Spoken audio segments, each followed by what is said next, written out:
লোকসভা ভোটের মুখে বর্ধমান দুর্গাপুর লোকসভা কেন্দ্রের বিজেপি প্রার্থী দিলীপ ঘোষ তিনি যেদিন থেকে প্রচার কর্মসূচি শুরু করেছেন সেদিন থেকেই একের পর এক বক্তব্যের জন্য আলোচনার একেবারে কেন্দ্রবিন্দুতে রয়েছে।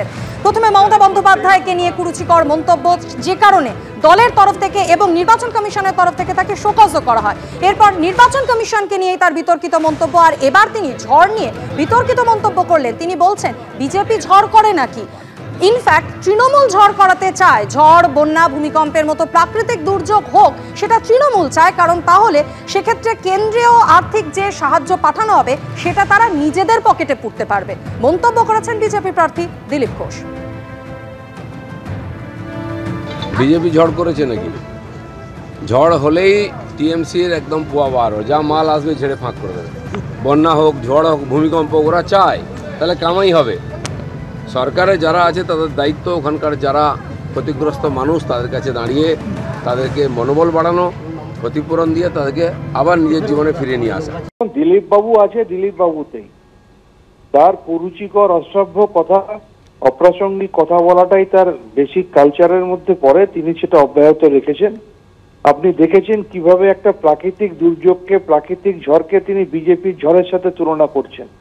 এর থেকে দুর্ভাগ্যের কিছু হয় না। আর প্রসঙ্গত মনে করিয়ে দেওয়া দরকার, এর আগে যতবার বাংলায় প্রাকৃতিক বিপর্যয় হয়েছে কেন্দ্রীয় সরকার সেইভাবে আর্থিক সহযোগিতা করেনি।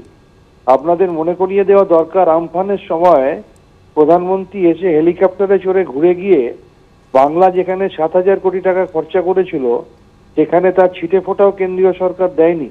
যে কোনো প্রাকৃতিক বিপর্যয় হলেই পশ্চিমবঙ্গ সরকার মানুষের পাশে দাঁড়ায়, কিন্তু বাংলার প্রতি বিমাতৃসুলভ আচরণ করে কেন্দ্রীয় সরকার কিন্তু সহযোগিতার হাত বাড়ায় না।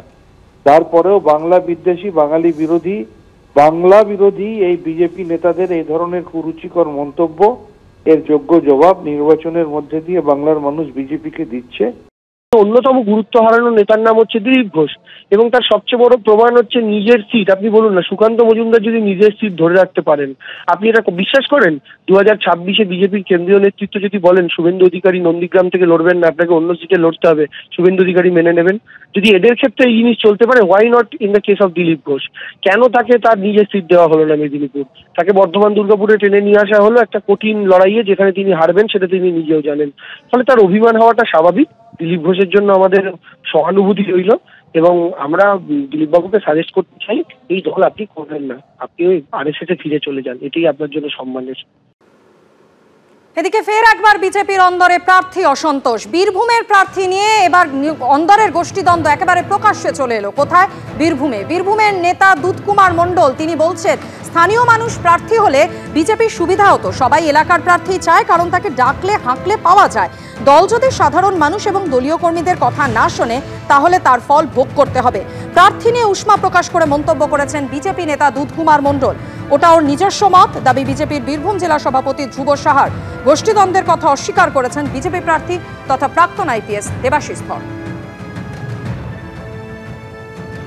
দেবাশিস বাবু দলের প্রার্থী, বীরভূমে কেউ যদি প্রার্থী হতো, সে ধ্রুবদা হলে হোক আর জগন্নাথ দাও হলো, তার অ্যাডভান্টেজটা একটু বেশি পেত। কিন্তু আমার বিশ্বাস এবং আমার মনে হচ্ছে এই মুহূর্তে দাঁড়িয়ে বাংলার মানুষ তৃণমূলের বিপক্ষে ভোট দেবে।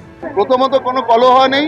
প্রথম কথা, কোনো ঘরে যদি 3-4 জন ভাই থাকে, প্রত্যেকের আলাদা ওপিনিয়ন অনেক সময় ফর্ম করে, এটা কোনো ব্যাপার নয়। আমাদের পার্টি সবচেয়ে বেশি সুশৃঙ্খল পার্টি। এখানে যিনি নেতৃত্ব যা কথা বলেন সেটাই আমরা সকলে মেনে চলি।